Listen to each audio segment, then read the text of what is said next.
We question our daily position, seeking answers and definitions. Get the queries off your chest with Ahkam SOS.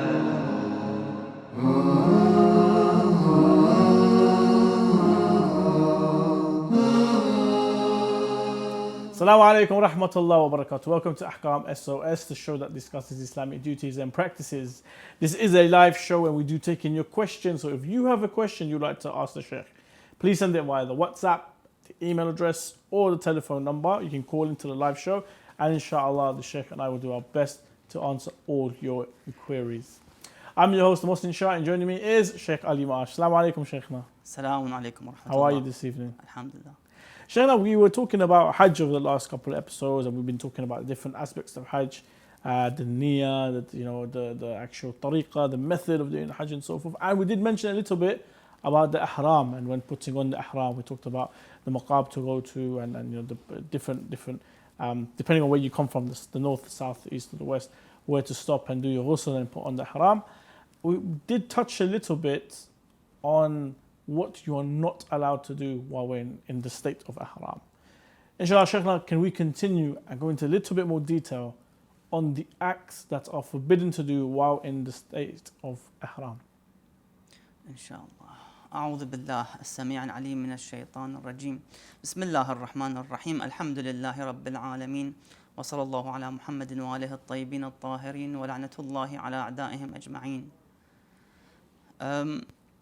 It is mandatory and wajib for the one who is muhrim, the one who is in a state of ihram, that he made the intention of being muhrim on his journey towards Mecca, the holy city, and to actually abstain from 24 acts. Wow, 24. While being on ihram, yes. MashaAllah. So let's start with the first forbidden act is hunting of land animals. Okay. Killing, slaughtering, eating them, ala kulli hal, it's not allowed to hunt an animal. So when you say eating, you're talking about to hunt for eating, not that you can't eat an animal, meat animal while in the state of ihram. But hunting is not allowed. Yes, yes, Okay. to hunt and to kill and to eat that animal. You're not allowed to hunt this animal and eat it. Of course, if you are in a danger position, you have beasts like tigers, lions, then the situation is different and you're allowed to actually to repel danger from yourself, to kill. But that's more protection rather than actually hunting yes, for yes. food. Okay. Exactly. The second forbidden and muharram act is the marital relations between the husband and the wife in the Hajj. That's understandable. They are both in ihram now. They're not allowed to have any kind of physical contact with each other. Okay. The intercourse itself not allowed, of course. Okay. Kissing, looking at each other with lust, Okay. touching with lust, any type of temptations that arouses the lust. I see. It's not allowed in the state of ihram. Wow, it's quite strong. No kissing or no Exactly. no Well, signs of affection to one another. yeah, Okay. Hajj is a great test, to be honest. You're in a period of test Yeah. to see if you can have and observe self-control. That's how the Hajj is there for. The individual want to be able to show how strong he can and control his desires. The third Muharram act and forbidden is to perform the marriage or the nikah contract for yourself or for others. Okay. No contracts are allowed in the state of ihram. So, I mean, even mentions bearing witness of it or testifying. So, in anyhow, you're not allowed to, attend or participate in anyhow in dealing with the contract of nikah marriage. So the marriage ceremonies, you're not allowed to participate in it whatsoever, not even as a witness. You're not. You're forbidden. Yes. Yes. Wow. The fourth forbidden act while being in ihram is the masturbation by hand otherwise. Okay, that's normally haram anyway. Of course, even after ihram, that's haram. Yes, of course. Number 5 is the usage of perfume, fragrance such as musk, saffron, oud, or the I think it's mentioned in English, I aloes mentioned wood, this. for example. Yeah. It's not just to wear it on your clothes or body. You're not allowed to eat it or smell it. Okay. You can't. You Wow, can't not even to smell it. even smelling. You can't Wow. apply saffron in your rice, for example, I see. and so forth. So completely away from any kind Wow. of fragrances. And You see, that's interesting because when you and I both know it's mustahab to wear perfume. It, Rasulullah sallallahu alayhi wa alayhi recommended and encouraged us to smell good and to wash and to wear perfume. But in the state of ihram, not allowed. Exactly. As I just said, Hajj is all about the test on yourself to be able to see if you can actually control yourself and desires. I think it's a bit, more difficult than fasting. Yeah. Because fasting, you have a couple of hours. You Yeah, can control make it, yourself. for the but day. during the night, you're free. Yeah. But when you're in Ihram, and that will last at least, 48 hours, less or 2 more, days, yeah. roughly, that's 2 going to be days. really difficult. So Wow. it's a difficult task, but of course, with great rewards. Let's go back to the muharramat of the ihram. Number 6 is wearing sewn clothes for the men, of course. For men, as I've mentioned, the ihram should be from cotton. So Unstitched. Exactly. Two pieces. But as mentioned, you're allowed to actually wear the himyan, the belt, where you keep your money, your Yes.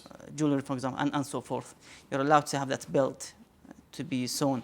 Otherwise, the ihram should be just pure cotton. Number 7, wearing kuhul. I think you call it the surma. Surma, yes, on your eyes, in Urdu we call so- it surma. I think in Farsi as well. So the Surma, yeah. eyeliner, it's a special Exactly, form yes. of eyeliner. You're not allowed to wear it. Uh-huh. Number 8, looking into the mirror. That's something you have to. Wow, that is very interesting. It is, yes. Not allowed to look into the mirror. Exactly. MashaAllah. It's all about being humiliated before Allah Azza wa Jal. In the state of humiliation, on the land of Allah Azza wa Jal. You're next to the house of Allah Azza wa Jal. So to be there with complete humbleness and humiliation. Number 9 is wearing socks and such like that covers the surface of the foot. Okay. And if somebody wants to wear, they have to remove the top part of the Okay. socks to be able to have the top part visible. I see. Number 10 is the fusuq. Now, fusuq means lying, swearing, and boasting. Now, there's an ayah in the Holy Quran states about this fact. The ayah is in Surah Al-Baqarah 197 Okay. verse. بسم الله الرحمن الرحيم الحج أشهر معلومات فمن فرض فيهن الحج فلا رفث ولا فسوق ولا جدال في الحج. The Hajj is during specific months, which is Shawwal, Dhul Qa'dah, Dhul Hijjah. Whoever decides to perform the Hajj, there shall be no, the sexual relations, no misconduct, and no quarrel during the Hajj. So, fusuq and jidal is not allowed. Number 11 is the jidal, as I'm just going to mention. And the jidal means to say no by Allah or yes by Allah, la wallah wa la billah, and so forth. Is it like a qasam? Exactly, yeah. Okay. You're trying to persuade somebody on an issue, and you try to say Say la ba wallah Allah, or yeah. bala wallah, and so forth. And of course, as a precaution, the one should refrain from any kind of oath. Again, that's Okay. part of it as well. Understood. Number 12, the killing or removing of insects found on human body. Imagine, the state of humiliation. As I said again, that you are not allowed to kill that insect which is on your body, and it's actually harming you somehow. Yes, it can be irritating, irritating, especially exactly. if it's a mosquito. Yeah. That's going to cause you some harm. So you're not even allowed to even brush it off, like nothing. I mean, it says you cannot kill or even remove the insect. Yeah. So I don't know. It's a bit difficult how to deal with such difficulty. I mean, some brothers and sisters have phobia of insects. When you see like a bee come and they start ducking and diving. But Alhamdulillah, from the past couple of years that I've been there, Alhamdulillah, I haven't witnessed such a problem. Alhamdulillah. So you won't really face it, Also, especially this in Mecca. It's this time of the year. It's very, very hot. So Yes. A lot of the insects can't even survive in this heat. Yeah. So you'd be lucky if you're going now. Number 13 is wearing rings with the intention of adornment. Okay. So let's say the woman wears her wedding ring, the golden or wedding ring, just to show off to others. She's not allowed to wear that type of ring. And the says as a per obligatory precaution, wajib ihtiyati, any kind of adornment or ornaments should be avoided. Okay. Not only just the ring, necklace, and so forth, earrings, yeah. Even the use of, for example, products as henna, for example, as mentioned here. So henna to beautify the woman's hands, for example. Okay. She's not allowed to use it. So any kind of beautification is not allowed while the one is muhrim. Number 14, wearing jewelry for women, again, except those which are normally allowed. Let's say wearing the aqiq ring, but she shouldn't show it to the non-mahram, to the men. So she keep it, for example, under her ihram when she's in, let's say, amal and so forth. Number 15, covering the head completely or partially. Again, see, we discussed this at lunchtime, didn't we? Where I was saying that it's too hot and you have to cover the head, and you were mentioning that no, you have to, you're not allowed to cover the head. Even when you're traveling, you should be on, you were saying, on an open bus, so you should sit on top of the bus over like a naked sky. Of course, this hukum is only for men, because women, they must cover their head for the hijab. Yes. So the hijab must be worn for the women and cover their heads. But this forbidden hukum is for the men who are muhrim, then allowed to cover by the imama, for example, turban or hat and so forth, then allowed. Yeah. In terms of the woman, number 16, she's not allowed to wear burqa or niqab or pushi, as we say in Iraq. Anything that covers the face. The face veil. Exactly. She's not allowed to wear that, but she's allowed to wear something like, I think tennis, is it visor? The visor, yeah. The caps without the... Tennis visors, I've seen. Okay. They wear it. That doesn't touches the face. So just to protect from the sun. Or from men. Some women, they don't want to show their face to the men. So they can wear these caps or visors just to protect the face. But they're not allowed to actually wear something that covers and touches the face. Like the burqa or the niqab. Number 17 is to removing hair from the head or other parts of the body. Plucking or removing, you're not allowed. Removing hair, okay. Yeah, you're not allowed to remove the hair from the body. Applying oil to the body, so lotions and so forth. As I've said, complete humiliation. No moisturizing whatsoever. Exactly, yeah. Number 19, causing the bleeding of the body. So by scratching or something like that. Yes, even if you want to use toothbrush, for example, you have to make sure you don't bleed your gums. Wow. So very carefully, you can buy, those with the soft ones, soft brushes, to avoid bleeding.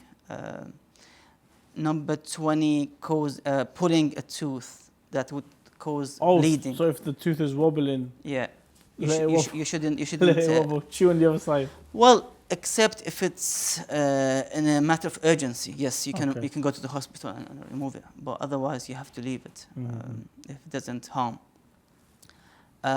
21, clipping the fingernails. Again, you're not allowed. See, that's really interesting, because we know that this is mustahab, and obviously this was introduced by Hazrat Ibrahim alayhi salam and passed down through all the prophets, and even the Rasulullah sallallahu alayhi wa would encourage people to cut their nails. Especially, we even have, I think, on specific days, Yawm al-Jum'ah being one of them. Yes. To cut your nails on those days, even I think from left to right, you cut them. Yes.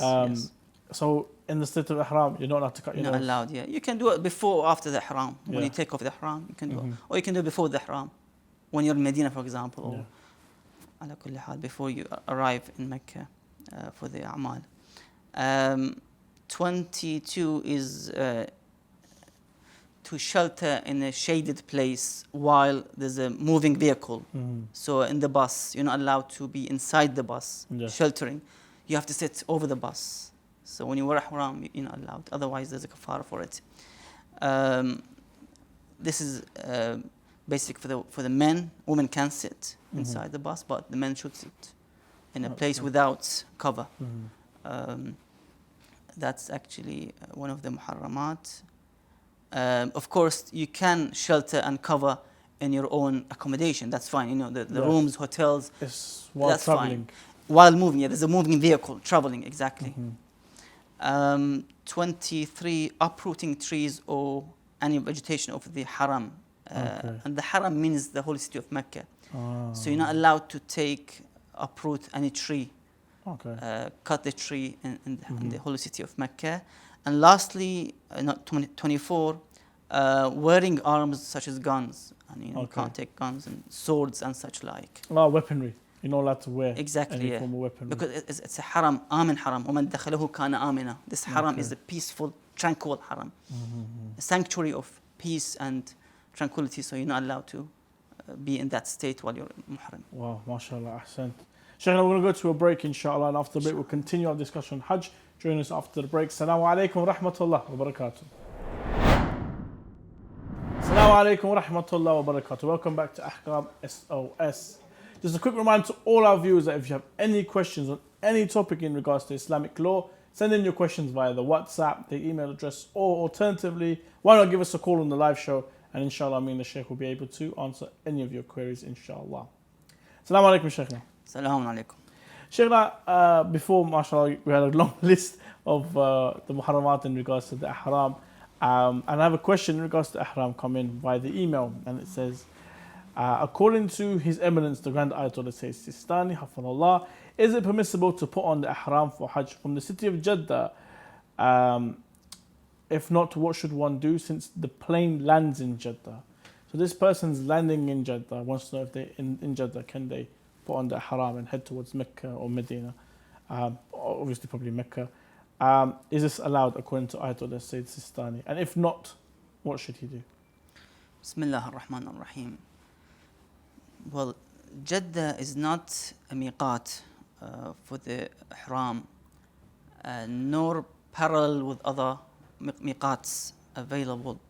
So, for the one who wants to perform Umrah or Hajj, if he knows that there's between Jeddah and the Haram, the holy city of Mecca, there's a place which is parallel with in terms of the miqat, then the one should go there and basically he can put the ihram from that location by offering nadhr. So somewhere parallel to these locations, and he can wear ihram by nadhr, of course. Okay. I've heard even some ulama say you can do the nadhr in the Jeddah airport as well, and you wear ihram. But ala kulli hal, Sistani would mention that is to find actually between the Haram and the Jeddah that there's a place which is basically is parallel to the one of the miqats, and from there you can make the of course wear the ihram by offering the nadhr. You wear the ihram with the nadhr. Okay. That if I reach there, I wear the ihram. So with the nadhr you can do apply the ihram, and then you enter the holy city of Mecca. Inshallah. Shaykhna, you keep mentioning the word haram, and I mean with regards to Hajj and Islamic ahkam, what does the word haram mean here? The haram should not be mistaken by the holy Shrines? Holy city or holy mosque of the Kaaba. Okay, the Masjid al-Haram, yeah. Masjid al-Haram. When we say haram in overall, it means the holy city of Mecca. Okay. When we see Masjid al-Haram or the holy city or the holy mosque of Mecca, and it's only the mosque itself. But now we speak about the Haram. The Haram is actually the whole city of Mecca, and they've given the encompassing zone, which is about 500 kilometers, the area of the Haram. with the miqat being, of course, the point of entry towards the haram, such as the miqat of Tan'im, where you go outside Mecca. Let's say you want to do extra umrah for your deceased one, for those who you wish to send thawab and rewards. You go outside Mecca, or you go outside of the old city, the whole city of Kaaba. There's a place called Tan'im. You go there and you wear ihram from there and you come back. I see. So yes, this is what is known as the haram itself, the holy city of Mecca as a whole. MashaAllah, MashaAllah, Ahsan. Of course, there's a hadith. Let me just mention this holy hadith as well before we move in about the haram. عن أبي عبد الله الصادق عليه السلام قال أمير المؤمنين عليه السلام. He narrates from his grandfather Ali عليه السلام. He says, Mecca harumullah. The sanctuary, the holy place of Allah is Mecca. والمدينة حرم رسول الله صلى الله عليه وآله. And the holy city of Medina is the haram and the sanctuary and the holy city of Rasulullah صلى الله عليه وآله. والكوفة حرمي. Imam Ali says. And the Kufa is my haram, is my sanctuary. لا يريدها جبار بحادثة إلا قسمه الله. There's no tyrant who tries to bring evil to these cities, to these harams, to these sanctuaries, unless Allah destroys him. Qasama means to cut off from the middle, to destroy somebody.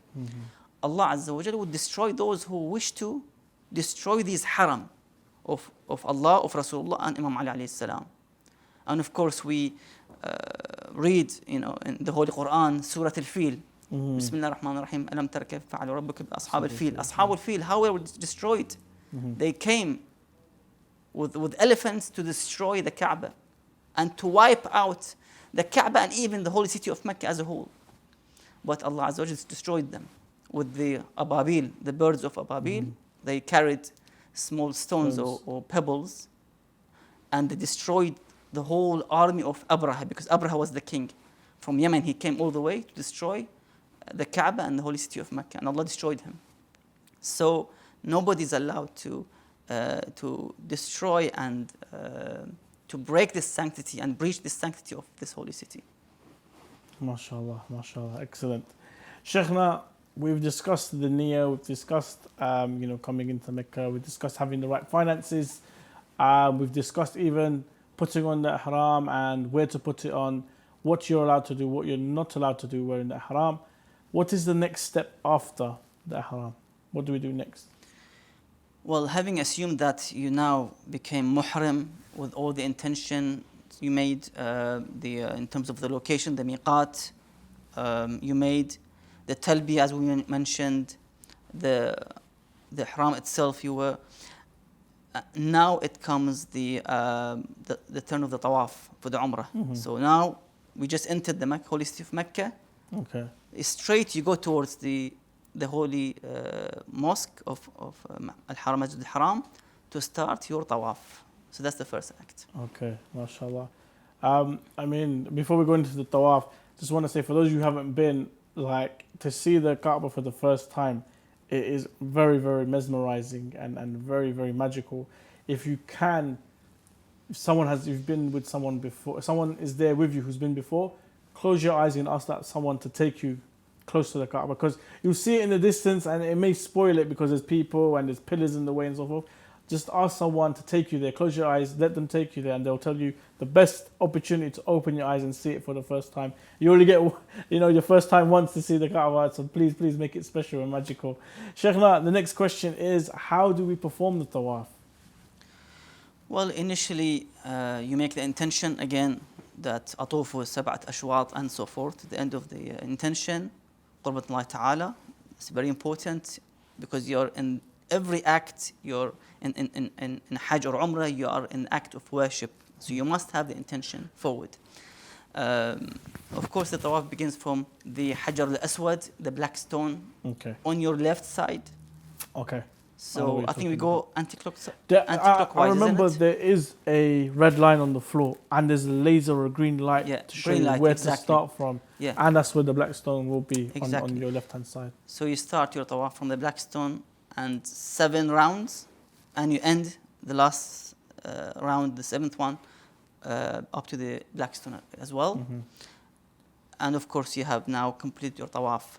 There's a hadith to this regard, عن أبي عبد الله الصادق عليه السلام. The Imam mentions with this regard that, with regard to the Kaaba, he says, إن للكعبة للحظة في كل يوم. There's a moment every day for the Kaaba. There's a moment. يغفر لمن طاف بها. Allah would forgive this individual that does the tawaf around it. There's a moment. Now, is it in the morning? Is it in the afternoon? Is it in the adhan time? We don't know. There's a lahza, there's a moment in which Allah would forgive for this individual who is performing the tawaf. إن للكعبة للحظة في كل يوم يغفر لمن طاف بها أو حن قلبه إليها, or his heart yearned for the Kaaba. Allah would forgive in that moment. أو حبسه عنها عذر, or he couldn't go to the Kaaba and he yearned for the Kaaba. Allah would forgive this individual. So there are moments in which Allah would forgive for the individual. So the more you remember Kaaba, the more, of course, you yearn for the Kaaba. It's similar to the ziyarah that we have, that when you yearn for the ziyarah, especially at this time in which we can't go to the ziyarah, and even Hajj now, almost cancelled. So we yearn for the Kaaba, for the tawaf, for the amal, for the ziyarah. May Allah, rewards us for these intentions. Inshallah. Inshallah. Shaykhna, what is the permissible distance while doing the tawaf? It is permissible basically to do the tawaf beyond 26 yards from the Kaaba onwards, if there's a difficulty and hardship. It's overcrowded. Let's say the one is unable to do the tawaf properly while being close to the Kaaba. So they can actually go beyond 26 yards. Okay. But if there's no issues in terms of the one can easily perform the tawaf with his choice, with no difficulty, with comfort, then the one must, and as a wajib, mandatory to perform the tawaf within the 26 yards. So you have to basically do the tawaf inside the maqam Ibrahim, as we discussed. So inside the maqam, that's where you have to do the tawaf. If there's a difficulty, you can do it outside there. Shaykhna, what if someone gets pushed out accidentally or nudged or something? I know that His Eminence Ayatollah Sheikh Wahid Khorasani has a fatwa on this. What does Sheikh Wahid say in regards to being pushed out? Because there is a lot of people there. There is a big rush. Sometimes it is difficult. His Eminence mentions that if he performed the tawaf without his choice, as you said, he was walking and he was pushed. So he made these steps, let's say 2-3 meters without his choice. Then the Shaykh Ayatollah says that it would not be valid and he must correct this act. So by going back and repeating the steps. Okay. Just go back a few steps. Exactly. Go to the same position that you are pushed. Okay. And then. I thought you have to do another tawaf again. No, it's just a few yards or meters, and you go back and you resume your tawaf again. Inshallah. Shaykhna, we've got some questions in from the WhatsApp. If I can find one. There we go. After rising from the second sajda on the second rak'ah, the musalli finds himself doubting about the number of rak'ah between 2 and 3. And he does not know if the doubt developed for him before finishing the 2 sajdas or after. On which should he act? Because it's doubt, he shouldn't actually, he should assume that the doubt was after the 2 sajda and his salah is not invalidated, so he continues with the salah. Sheikh, if one used to pronounce the recitation of Alhamd and another surah and the dhikr of ruku and sujood incorrectly for a long period of time, is it obligatory for him to repeat his salah after he learns of this mistake? No, he's not obliged to repeat the salah, but from now on he must correct his recitations from now on. Okay. We've got one here in regards to khums. The amount one spends in a year from business gains and profits on food and drink, clothing, household items, furnishings, house purchases, marriage and such like, are they subjected to khums?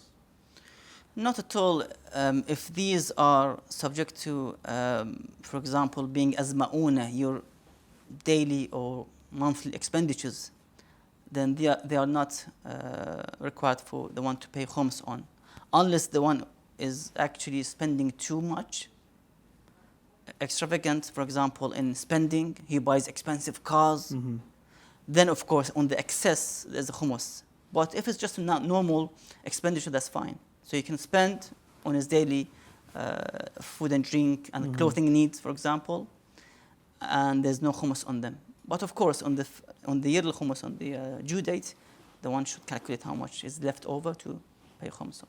I see. Sheikhna, a question came in via the email. It's very interesting, actually.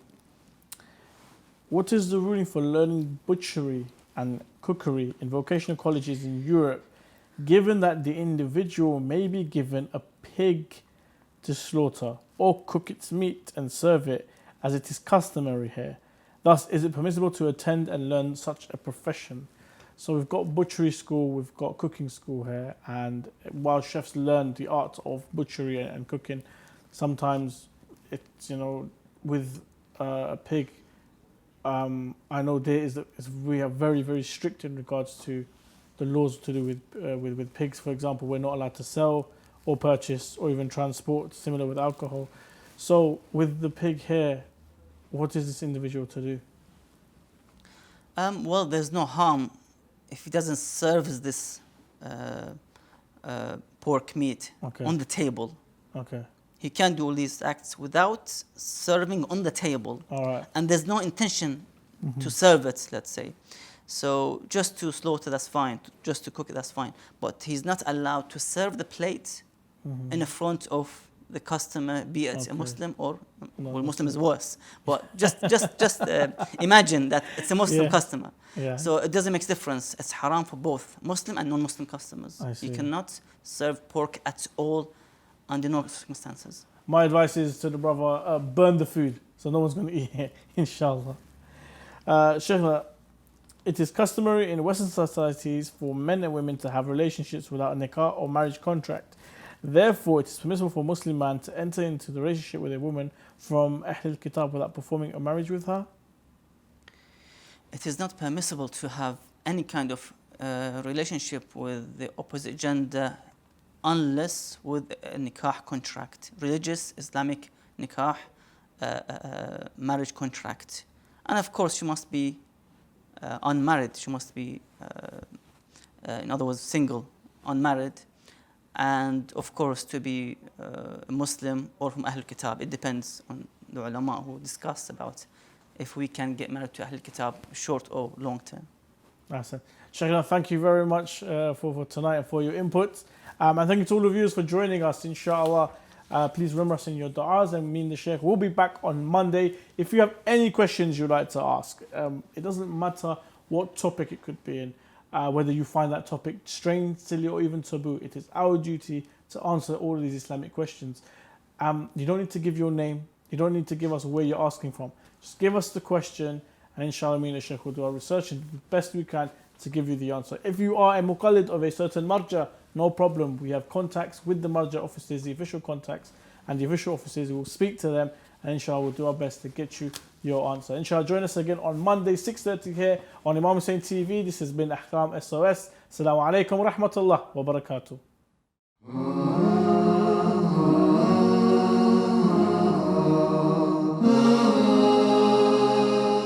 We question our daily position, seeking answers and definitions. Get the queries off your chest with Ahkam SOS.